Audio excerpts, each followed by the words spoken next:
What? What? What the hell is this? Harumph. I didn't get a harumph out of that guy. Give the governor harumph. Harumph! You watch your ass.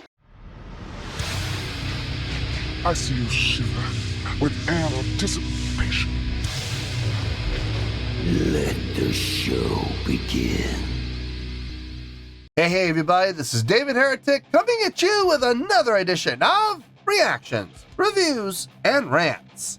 And tonight, alright, we're coming back to Unlucky Morpheus. Yes, indeed, Unlucky Morpheus fans feeling you. Come on now. Here we go. Before we go any further, for those of you who are feeling inclined to doing all of the clicks and the likes and the bibbity-bobbity-bop, do me a favor before you do all that stuff. Please watch the whole video first, okay? Give me a chance to actually earn those clicks and likes. Now, after the video's done, if you still feel like doing all those clicks and likes, then by all means, feel free to click away. This comes as a request from Krauser, and Krauser wanted to see me react to this song by Unlucky Morpheus called M Revolution. Welcome to the revolution! Now, have I heard this song before? No, I have not. To the best of my knowledge, this does not resonate with me in any way, shape, or form. However, there's always a possibility I may have heard this song in passing and I just don't realize it. So as always, if I start listening to the song and I suddenly go, wait a second. Yeah, this sounds familiar. I'll let you know. That's the truth. You know me, I'm gonna be honest with you guys. Let's see, this was posted by Unlucky Morpheus Official, all right? And the video has 162,000 views. It'll get you there. Other than that, there's really nothing else left to say. Link to the original video will be down below in the video description for your viewing pleasure at your leisure. Let's get started. What do you say? Are you ready? Are you ready? Because here we go. All right, here we go. First thing out the gun. Official live video. Wah, wah, wah. That's a damn shame. Yeah, there's that word official coming off of their official page. So, yeah, we'll get to that in a little bit. Unlucky Morpheus, M Revolution, 13 live at Toyosu Pit. So this is being filmed from the pit. That's possible. So yeah, the whole official thing. Look, you know what I'm going to say, so I'm not going to say it. All I'm going to say is we're going to just wait and see what happens and hope for the best. All right, let's do this. All right, boy, let's do this. M Revolution!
Okay, before solos happen. Okay. Before solos happen. All right, listen. I'm enjoying the tune. I absolutely am. It's definitely one of the faster tunes I think I've ever heard Unlucky Morpheus do. I'm not 100% sure, but this might actually be the fastest song I've heard them do. The energy, the drive, it's all off the charts. And on top of it all, the chord progression they've come up with, it fits. It fits with this style of song. It feels good. It flows well. As far as musicianship goes, everybody sounds like they're doing a really good job playing their instruments. I don't hear anything standing out like a sore thumb. Special shout out to the drummer, switching up with those double time fields, and straight time. No halftime. That's unfortunate. I wish we could get some halftime in there, but we got straight time and we got both double times. Snare on the downbeats and snare on the upbeats. So doing a fine job with that. No, I had no problem with this. Actually, I'm gonna say one more thing, and then we're gonna get back to this. I'm digging the vocals on this. I actually am. She's not. Well, okay. First of all, she's not relying on vibrato. She's actually using the vibrato very sparingly, and when she does use it, she's not overdoing it. It's not the great big huge wavelength like I've heard from her in the past. It's a lot more subtle. It's there, but it's subtle and it's controlled and it's used to enhance what she's singing, which sounds so much better. And like I said, she's using it sparingly. It's not like every time she holds a note for more than a second, she busts out the vibrato. No, there have been a number of times, more times than not, when she holds the note, she just holds it. No vibrato at all. Just flat line hold. I like it. It's really complimenting and showing off her abilities as a vocalist way more than when you have someone with vibrato that's just way over the top. I am always more impressed with a vocalist that can just hold a note and just hold it. No vibrato, no dip in pitch, no dip in going flat or sharp, just holding the note and sustaining it perfectly. I'm always going to be far more impressed with that than I'm going to be with, I'm not impressed by that. I'm not. I'm sorry. It's just, I hate to say it, but anybody with any amount of training in vocals can do that. It's not difficult. It's not hard. Now show me a vocalist that can hold a note for 5 seconds without going flat or sharp, even 5 cents. I'll be impressed by that. Absolutely, I'll be impressed by that. And that's what she is demonstrating here. When she holds those notes with no vibrato, good Lord, they are on pitch. I love it. I love everything about it. Let's keep going here. Time for some solos.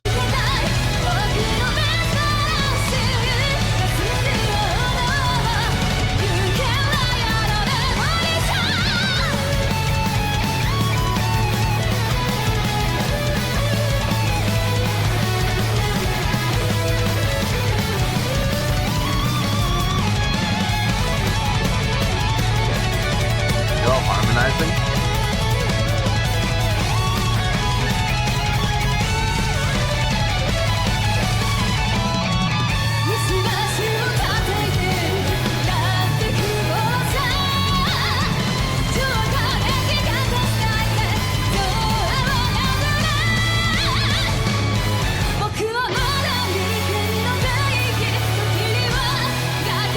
There's the halftime feel.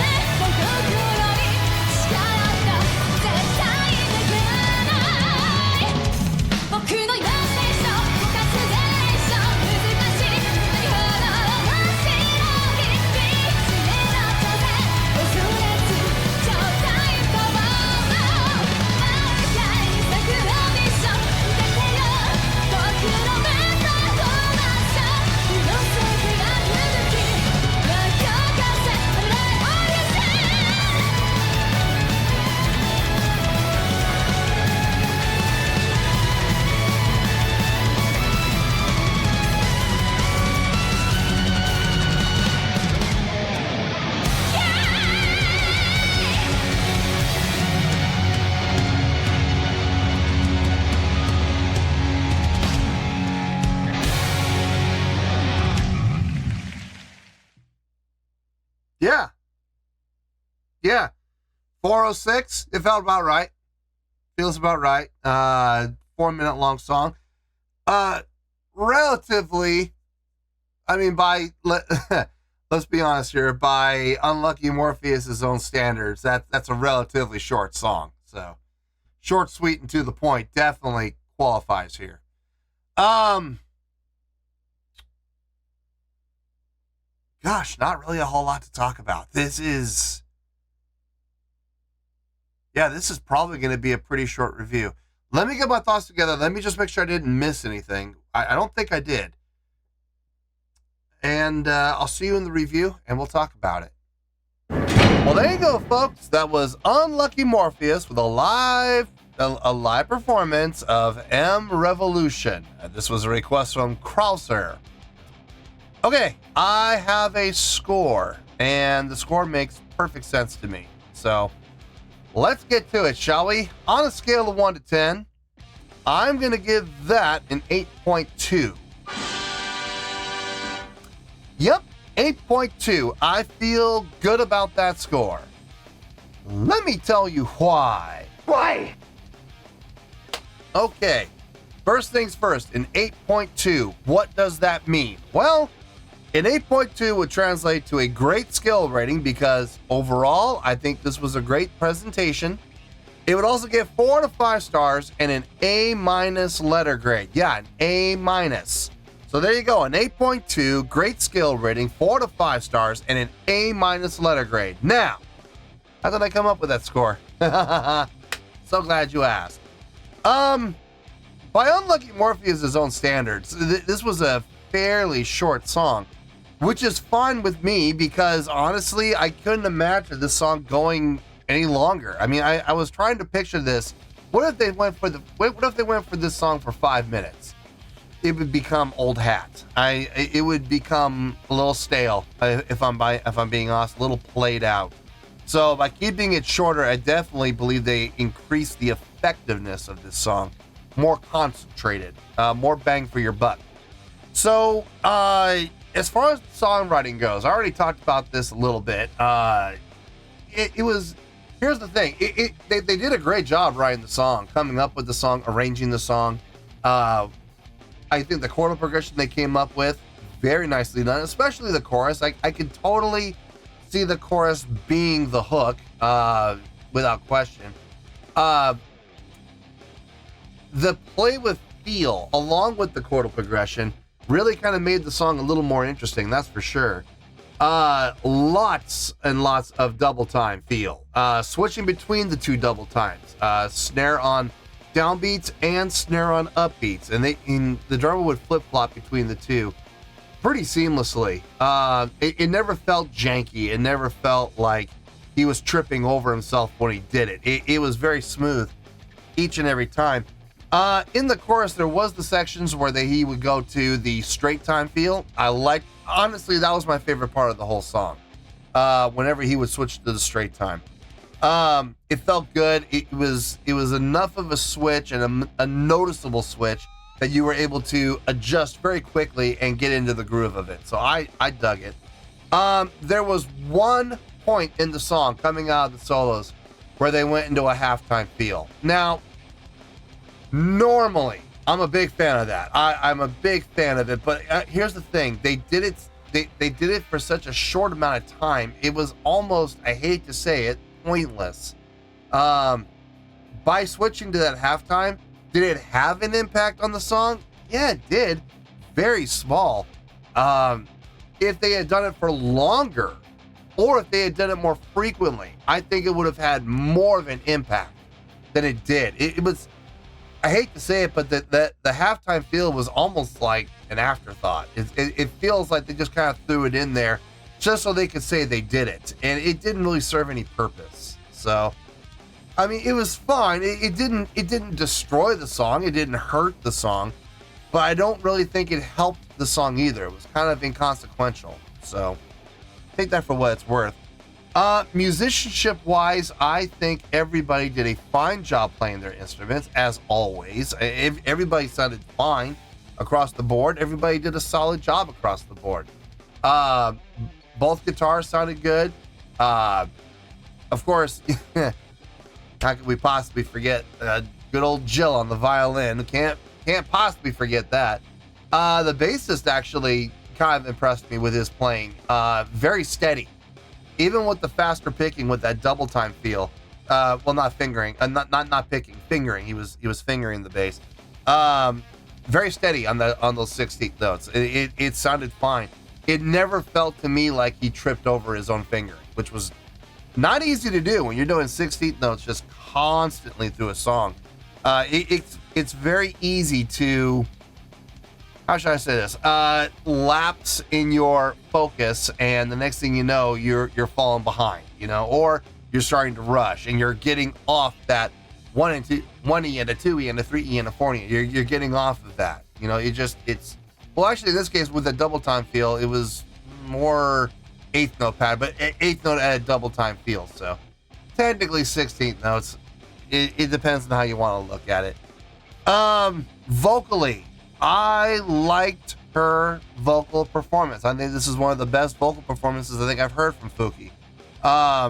Not being overly reliant on vibrato, putting far more emphasis on her being able to sustain a note flatly in just flat line. I don't mean flat as in pitch. I mean holding her pitch without any variation, no wobble, no nothing. I will always find that far more impressive than overusage of vibrato and taking vibrato way too far. I don't really see a whole lot of value in that. I will always see far more value in holding a note pitch perfect for 5 seconds with no variation whatsoever. I will always find that more impressive, and she demonstrated that a number of times through this song.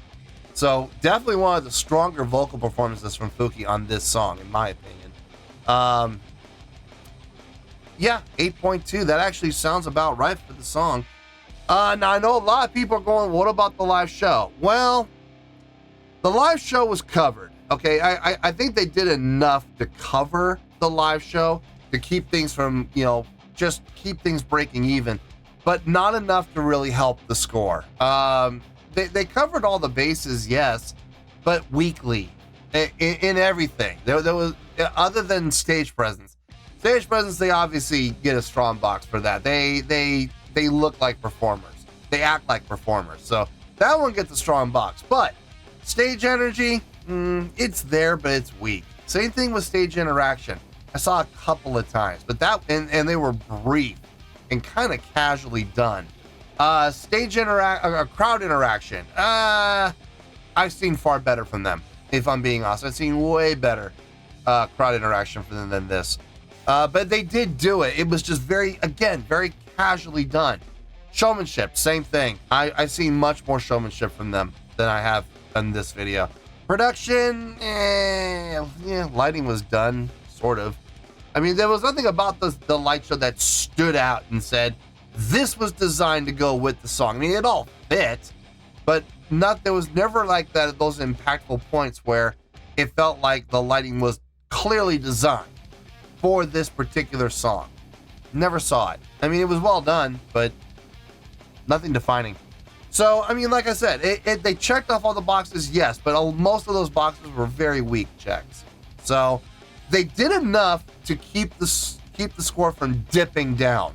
It didn't hurt the score, but there was not enough done to help the score. So the live show, kind of a wash there. So the 8.2 is really for the song more than anything else. So 8.2, I feel good about that score, and that's where we're going to stay. So let's wrap everything up here in a nice shiny bow, shall we? We have an 8.2, which is a great skill rating, 4 to 5 stars, and an A- letter grade. Take your pick. I don't care. Whichever one of those floats your boat. Final word, final score, I have spoken. Well, that's going to do it for this edition of Reactions, Reviews, and Rants. Hopefully you all enjoyed the show. Hopefully I was able to entertain you. If I was able to put a smile on your face and brighten your day, I did my job, and I'm so glad I could do it. If you guys feel like joining the fan base, go ahead and click on that button down there. If you guys want to like the video, go ahead and like the video. If you guys want to ring the bell, go ahead and ring the bell. It honestly doesn't make any difference at all to me, but if you guys feel like doing these things, well, then by all means, feel free to do so. Well, that's going to do it for the night, folks. Thank you very much for watching, and as always, this is David Heretic signing off, reminding you to stay fabulous and support each other. Later. Peace.